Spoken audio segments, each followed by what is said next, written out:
So basically, this is the first thing why I know you are ready to listen. So I don't believe you if you say no. The second thing is that most of you had a cup of coffee today, and some of you have it now. So what does it mean to your brain? You injected your brain with the dopamine, the same one you are striving for when you go to the shop and you're buying different kind of clothes, shoes, whatsoever. This is your happiness. You're as well getting some adrenaline. What does it mean? It's the same thing you are striving for when you're paying a ticket in an amusement park as well as in a scary movie theater. And the third thing, that those who are having now a cup in your hands, as well as I am, so we all share more social openness. Basically, we care of each other more because we have a warm drink in our hands. So this is the great beginning of our smart communication. I am Della. I'm coming from Center of Decision Neuroscience, Copenhagen Business School, as well from neuromarketing company Neurons Inc. And what I'm doing, I'm basically working in academia. I'm working with addictions, with stimulation, and with different kind of market information for our decisions. As well, we work with different kind of neuromarketing projects where we are investigating ad effects, like design effect, in-store decisions. And we use different kind of neuro tools coming from medicine. We are using behavioral, basically research methodology to dig into unconscious mind and the conscious mind as well. And my goal today is to leave this stage while leaving you with two things: neuro-inspiration to create a smart communication, and as well to introduce you to Neuro Toolkit that can be applied for effective communication. And let me start from defining the concepts. I think when you hear about neuromarketing, neurodesign, whatsoever, neuro, brainwashing, like, you always think that it's somebody who's digging into your brain, they implant different memories, they implant different statements, they can kind of get into the spot in your brain and make you a zombie. I want to tell you that intuition, this is not a gift of God, and this is not a voice of advertisement. As well as non-consciousness is not your dark desires. It's not the dark desires introduced by Freud. It's not, women are not buying a lipstick only because we are lacking of sexual contact. It's a little bit true, but not fully. Okay, so what is it all about? Apart from your instincts, it's your memory. We are collecting the information every millisecond of our life. And what is happening? We're waking up, we are turning off our alarm in, I don't know, BlackBerry, iPhone or whatsoever. You put your Crocs, you go to your IKEA kitchen, you take your Nescafe cup. So basically, babies, until being children, until being 3, they know hundreds of brands. How do we learn it? They face it every millisecond of their life. We are collecting the memory and storing the memory in our black box, storage box, basically, which is not accessible for us consciously. It's really hard to reach it. So we're having it, but it's silently sleeping until we have a cue. We're in contact with different media, like, for instance, with banner 1 second, but sometimes it doesn't matter how long we are in contact. It matters how fast do we process the information. And let me show you. Please look at the cross. What I did now, I affected you unconsciously with Coffee Bean brand logo. This is what you saw. You saw Coffee Bean brand logo in 32 milliseconds. This is called priming technique. It's used in psychology to basically activate different kind of mental concepts, mental associations, and your goals sleeping in your long-term memory. So basically, your brain processes information 32 milliseconds. Your body reacts in 500 milliseconds. You think it's if you think that this is kind of a zombie scenario to be affected, I want to tell you that it's not, because there should be 3 factors for you to be affected by this brand logo. So basically, these factors are, first of all, you have to have a desire, actually, to be thirsty to drink a coffee. You have to like a coffee. If you don't drink coffee at all, you're not going to start drinking it. And the third thing, you have not to know that you were affected. So basically, if you would be walking on Vilnius Street and you would see your friend having a cup of coffee, like holding in his hand, having this small logo, you would talk to him, then you leave, and suddenly you feel thirsty. Then seeing this brand logo unconsciously would affect your choice of a shop for a coffee. But how fast the choice is made in your brain? Basically, unconsciously, the choice is made 6-8 seconds before you consciously express it. Knudsen is a very famous neuroscientist, made a really revolutionary study where he was showing different kind of products, then introducing a price, and then asking, can you say if you choose or not, like if you would buy it or not. And at the same time, in fMRI scanner, he was measuring different kind of brain activity. So what he has noticed, and afterwards the results were correlated, the brain results were correlated with behavioral results. Because again, there is no spot in the brain that can be activated and you know the answer. You have to do correlations all the time. So basically what happened, that the choice, the final choice, was already seen in nucleus accumbens. This is the same one which is responsible when you are laughing or when you are going on Facebook. This is a reward processing, basically, part of your brain. So this one was activated 6-8 seconds before they actually pressed the button, basically the moment they saw the product. And insula, responsible for social pain and for physical pain, was activated when they saw the price. What does it mean? It means that our brain is making all these fast calculations all the time, unconsciously first, and only then are expressed in the conscious. And why is it so? Because our brain, look at that, it's amazingly beautiful and complex organ. It consists of 80 billion of neurons. They are all interconnected in different kind of these colorful neurobiological pathways. These neurobiological pathways are your mental processes. And they're happening basically in different kind of, like the electrical activity, the neurons are communicating in electrical activity, and it's happening in frequencies that can be measured by different kind of tools like EEG, for example. And basically, our brain consumes around 20% of the calories of the whole, like, the day per person. So what does it mean? That we are actually programmed to use the energy for such a functions like memory and learning, and then try to kind of make all the rest automatic and all the rest like as easy as possible. Think about, why do you really love watching TV? You just sit and you don't have to think. It's really like we are all couch potatoes and cognitive misers, so we use all these strategies of, okay, how faster to solve it? I don't want to think about that. And that is why we have two thinking systems. These two thinking systems were introduced by Kahneman, who got a Nobel Prize. We have the autopilot, which is responsible for 95% of our decisions. And we have the pilot, which is responsible for 5% of our decisions. So basically, non-consciousness is effortless, is fast. This is what comes from animals, but as well it comes from habits we learn, from information we learn. And consciousness is usually something which is more of the output. I feel good, I feel bad, I rationalize my choices. But how all of this information can be used actually for more effective communication? And this is an example, what actually my friend just sent me, Thomas, should be somewhere around, yeah. And basically like, biking is a great example of absolutely automatic thing. If you would ask a biker, why did you turn there? I don't know, because I felt like, you put the music on, especially in Copenhagen, if you would see all drunk people all the time biking like crazy, and they come back home like nothing would happen.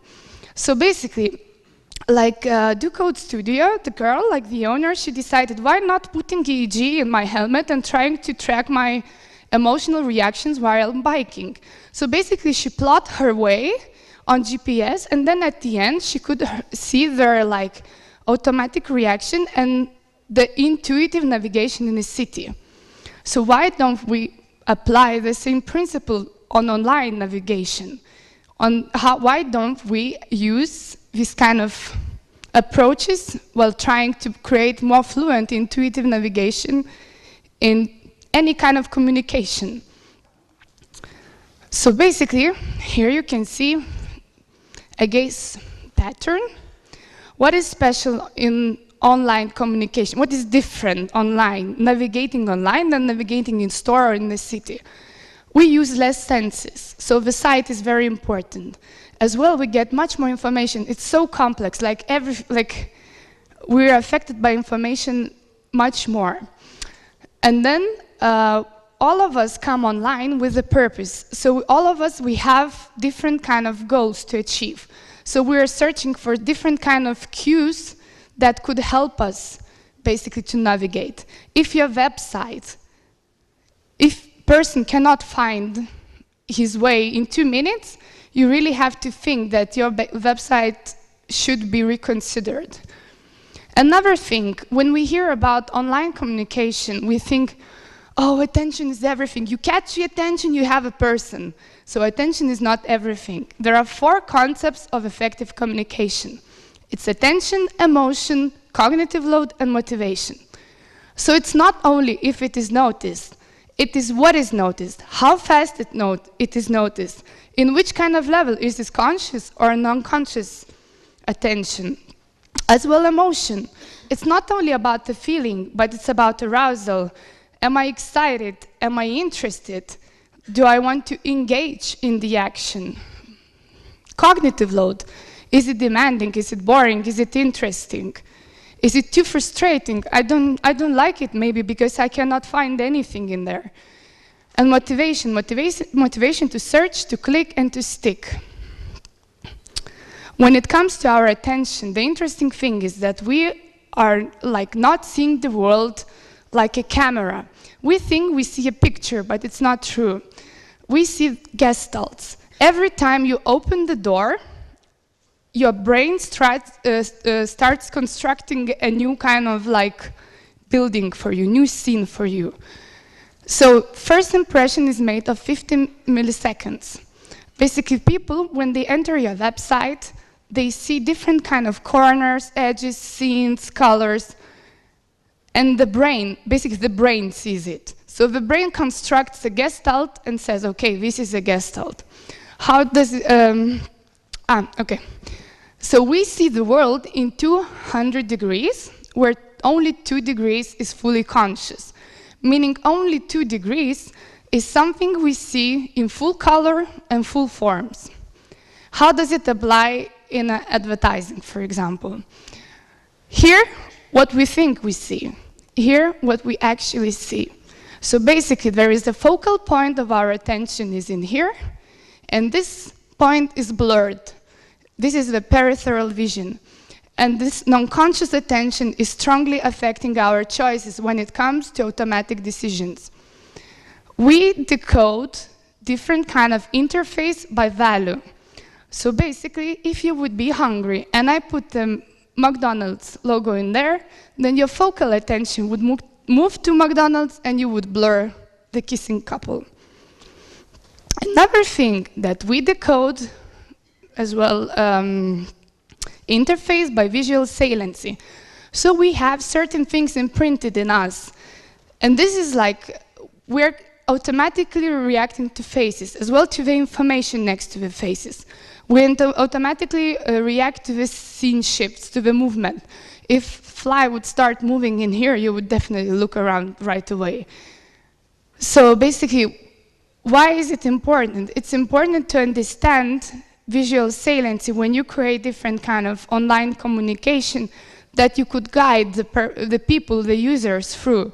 So your task is to find out what are the key cues that are actually important for people, where the people are looking the most automatically. But as well, if it goes with your concept or not, is it distracting factor or not? And if we would apply all these concepts, like for example on web design, you can see here it's basically organization, charity organization for working with children, and they made a really good job actually, because the first thing, they're using a goal attention, leading people, you can donate in here. So you open it, okay, I can donate in here. And then there is a little girl, and her eyes is our automatic attention. So the little girl is looking at you. You have to be honest. It's proven that you're gonna donate more. So basically, both like bottom up, the auto attention and the call for action are aligned. Then in here we can see banners. So basically here, sometimes you think, okay, I want to earn, so I'm gonna put any kind of information, I don't care. But if your information is not aligned with other kind of information on the web, people will be really stressed. It's too complex. People don't like it. This is a blind spot, but non-consciously we process it. The banners is usually the blind spot, actually. So the most important thing is to understand the concepts and align them all together.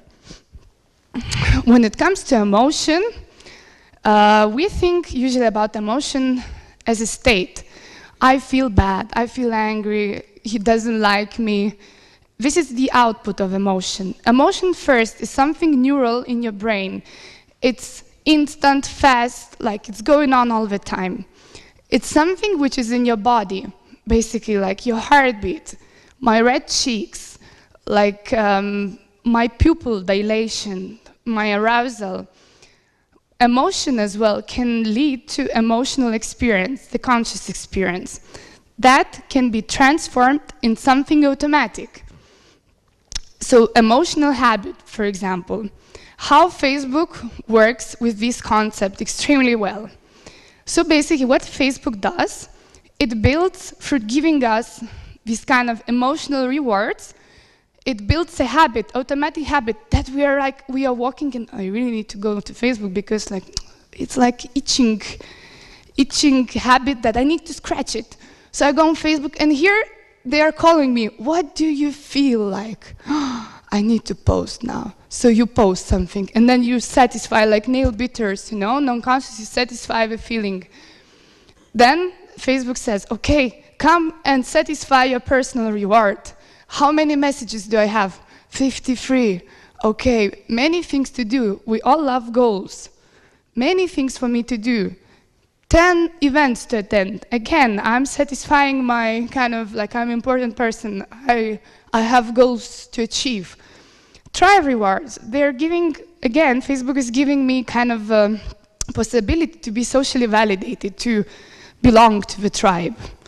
And the third thing, hunt reward. So basically, like Pinterest and Google are working with that very well. And if you notice, Facebook now changed basically their design into the, before we had like a message, if you want more messages, load more for more. And now they made this infinitive scroll, and infinitive scroll means that you always are surprised, you're always gonna get some kind of a reward of surprise. Like a hunter, you go to the gambler, like the gamblers, for example, they're getting addicted because they're always like, I need it more, like, I need more beautiful pictures, I need more people to see, to stalk on Facebook and whatsoever. Now, cognition.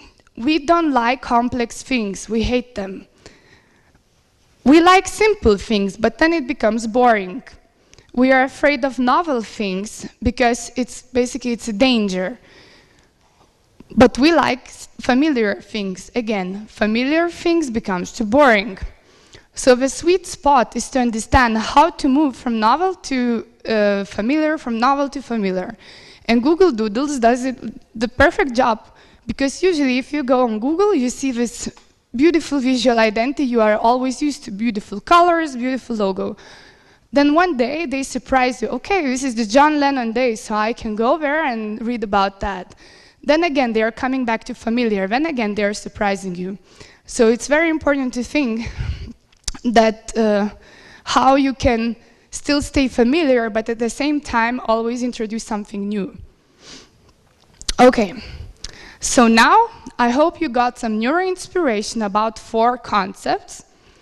And what is it important as well is to test if you are really talking to my brain. If your brand, if your logo, if your web design is talking to my attention, emotion, motivation, and cognition.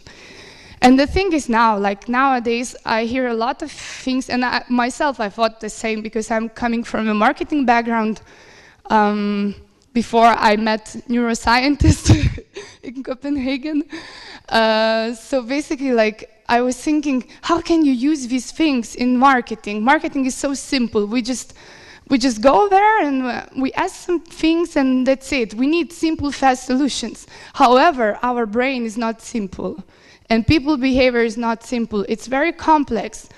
As well as medical, basically, medical field seems to be very scary. However, the technological and scientific advances now, where like we can get these technologies like really user-friendly, we can put these technologies on the people and say, okay, you can walk and you can feel normal. It's like a microphone, you know, on me. So for them, this headset is the same.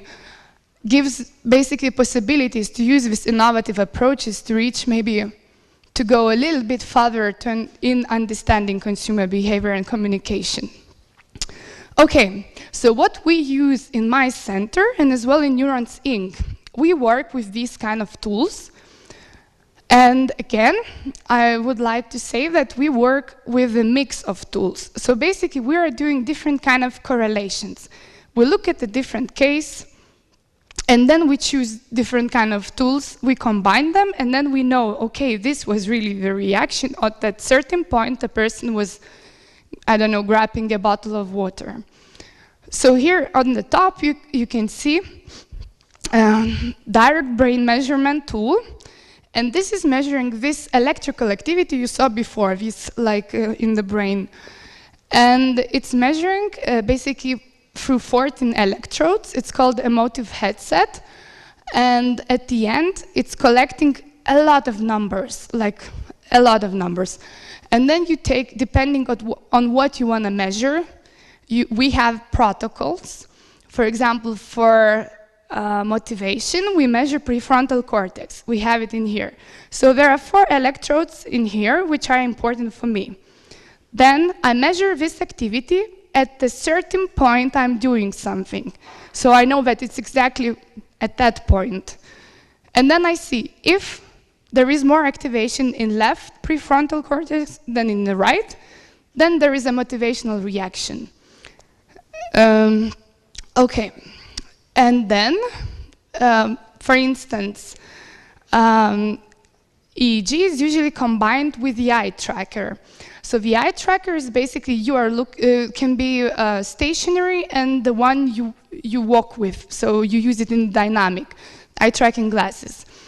And how it works, it's basically tracking the black pupil of your eye. So how big is the pupil and where it fixates on the scene. So it tracks how fast you fixate, how long you fixate, how your fixation is moving, how many times you revisit certain point, and how big is your pupil. As well, it tracks facial expression, so it can measure like 6 basic expressions, because there are micro expressions which is measured differently. So the basic 6 expressions. As well, we're using computational attention tool, NeuroVision, and this attention tool was actually invented by Thomas Hamse, my supervisor, and it works basically on making different kind of algorithms of automatic attention and visual complexity, and then it gives you the output of predicted attention on basically ad or web design or different kind of visual stimuli. As well, we're using speed of action. For example, how fast do you answer? The faster you answer, the more emotion you feel. As well, if I give you 2 concepts and I would say coffee and brand, if you relate to another, like, I don't know, friendship concept faster, then it would be a stronger implicit association. So not only the conscious but non-conscious association to the brand. And as well, then we ask just people different questions about, do you remember this brand, or how do you feel? Like these conscious questions you usually use for surveys. Okay. So how does it work? How, in general, like the whole testing of communication working? So basically, first of all, we get the case. we define what should be analyzed, what is important to be analyzed. Then we basically build the experiment, we choose the tools, we go out, we test the people, and then we do the analysis. And analysis is made in the raw data. And I'm going to show you different kind of visuals. However, usually you still use raw data to understand exact time and be precise. And then you get the report that everyone can read. So the third part is the one for scientists and people who are working with the data, and the fourth part is more that everyone can understand. Okay, so when we are doing testing, this is a NeuroVision. This is a prediction tool I told you before. So here you don't need to have people to participate to get this saliency map. So basically, it's usually like you upload on the, online, different kind of visuals. Then cloud computing is making, based on algorithm, making different kind of computation, and then you give a saliency map. And in here you can see this red color is the saliency. So basically, the product and the brand is coupled together. That means that basically, you right away give a message. It goes together. Now, when you are doing different kind of testing in the lab, basically this is how it looks like. So you calibrate the device. This is EEG. You calibrate the eyes.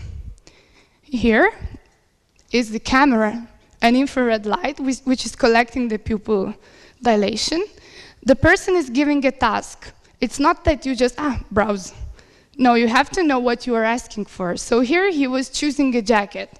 I was looking, okay, what's going to be his, basically, scan pattern to choose a jacket. And at the same time, this reaction is tracked. Then you extract the data and you work with the data. Okay, when it comes to the more dynamic environment, this is how it looks like. This is a study in Toronto, I told you before, in store. So again, the participant is basically wearing EEG, eye tracking glasses, she's walking, she's given a task. At the same time, brain reaction is measured. And here you can see, you can manipulate different things. You can change the colors, for example, on her way, and understand if changing the color on her way was basically, I don't know, affecting her final choice. As well, you use this kind of setting for interaction with different kind of devices, like scrolling and whatsoever on iPads. Okay. So what do we get out? What do we get out of it? So these will gonna be visuals, and basically, this is the first NeuroVision, the automatic tool for predicting attention. So what we can understand in here, we can understand which features on the snapshot of the web is actually salient and which are not. And here we can see that the message, the basic message, is salient with the brand ASOS. So basically, there is no distraction around. In this sense, it's really fluent and intuitive to look at. And in this sense, a person right away kind of reads the message. Another thing, this is what I did already with the people, with participants, with the eye tracker. So this one involves as well people goals, non-conscious goals and the conscious goals. So here you can test, for example, the layouts, no? And then this is the old layout of Amazon, and this is the new layout of Amazon. And here I can see that more people were looking at this orange button up. So basically, non-consciously as well, looking to Amazon.com logo more. What does it mean? The more you look, the more you repeat the logo, the more people like it. So the more often people would look at something, they would like it more. They will feel that it's more familiar to me. And they will trust it more. At a certain point, again, until it's gonna become boring. Okay. Another thing, you can do a diagnosis of your website. For instance, I can see how many people notice the button, how many people fixated on the eyes of the girl. But at the same time, I can see how fast it happened, because this is important. The faster it happens, the more tendency. Basically, the faster we look at for example, if I could have to choose 3 bottles of juice, the faster I would look at one of them, it could predict my choice of that bottle. And as well, like, for instance, in here, a red button on top, nobody looked at it, and it's a donation button. That means that there is a problem. Even though in here is donation button, but you should think where to move it, that people will still pay attention, because it could be a double thing for people actually to press and to donate. Okay, and this is like, I was really interested actually in navigation in Login website. I thought it's just fun.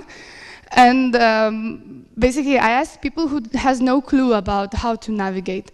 So I wanted to know how they search for information. I told them, please find out what the information is about. And here you can see the gaze pattern.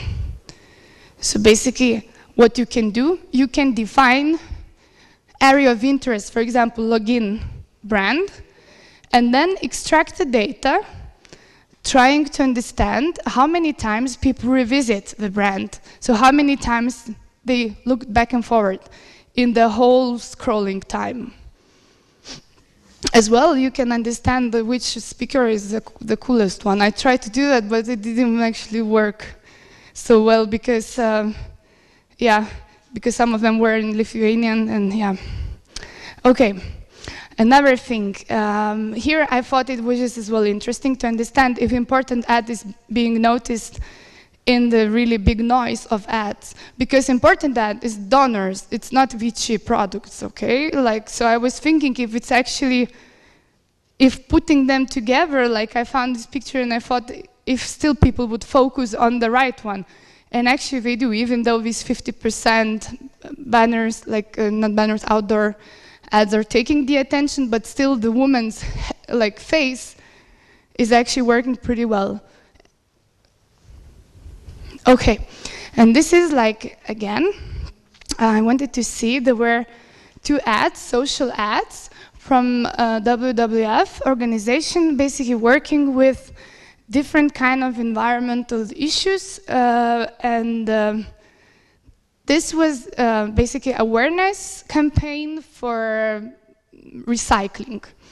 And I thought it was just interesting. They used 2 different concepts. They used animals, both animals, and then like elephant, which was basically looked like a real elephant and was fading away, and the deer built up from trash. So I wanted to see how would people look. So basically, this is what we would see, like just looking first time of the ad. This is how we see things. So this is what we would see. And in here, even the logo is smaller. We can see it better, actually. So we can process it, like we can notice it, not maybe remember, but we can notice it. Okay, and then I thought it would be interesting to see how people would react to it when I actually use the eye tracker, when I can measure their goals again, and emotional reaction. And as well, I asked people, what do you think would work better? Which ad would work better? And the funny thing, they told this one. And the emotional reaction was different. Basically, this was more emotional.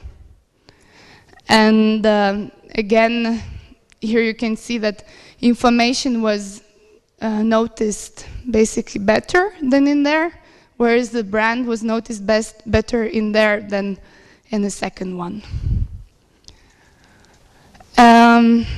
As well, we actually in my center, we were working for, we do many kind of projects, and we are trying to, again, unite the projects and try to find new protocols and new metrics to measure the reactions of the people.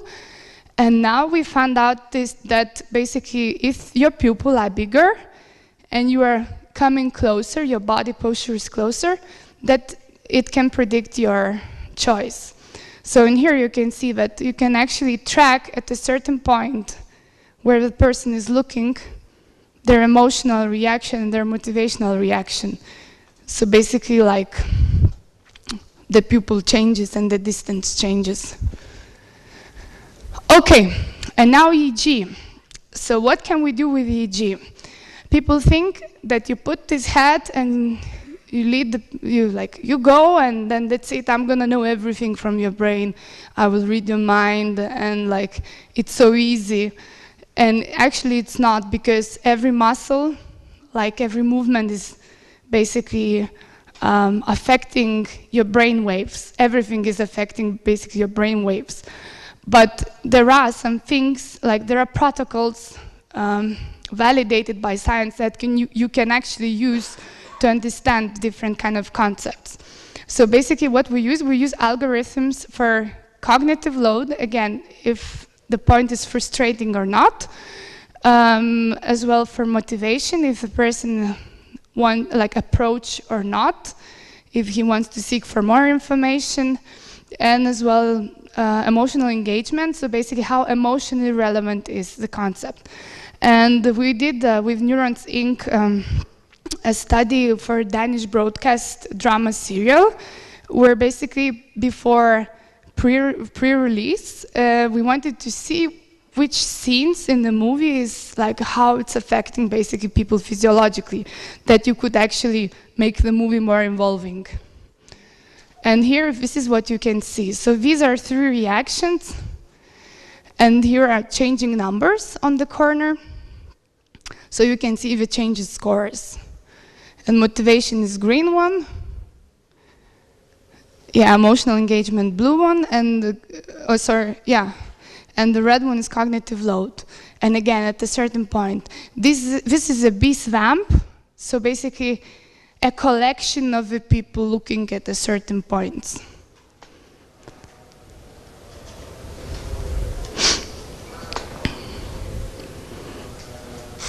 And again, it's like, for instance, for each metric, you use different kind of brain wave, for example, the data from different kind of brain waves. And my whole message is actually lying in a simple concept of if we use, like that the technologies are developing so fast, and that basically like if we use this kind of new technological advances to create, for example, the girl, she's teaching the tool to think about different kind of music and to separate the music in different kind of speakers. So basically at the end, her DJing is standing with the tool and imagining her song. This is called like it's done through neurofeedback. You train the device to kind of find the same brain waves you are imagining, kind of program the device, and then you can do whatever, like you can play games or whatsoever. And as well, if we use, for example, Google Glasses to make pictures or like, I don't know, to navigate around, why don't we take just the same kind of approach and use it for just understanding other domains better? So I think the future lies in innovation, and innovation lies in combination of different kind of approaches, not being afraid to combine the approaches. And it lies in low-cost technologies, and actually I believe that it lies in merging science and bringing science into business. So congratulations, you were all primed today, because showing you my brain scan on the first picture already from the first beginning made you listen me, because you actually believe that I'm more credible while talking about the brains. It's proved scientifically. So I wish you all be innovative, and if I have some questions, I would love to answer.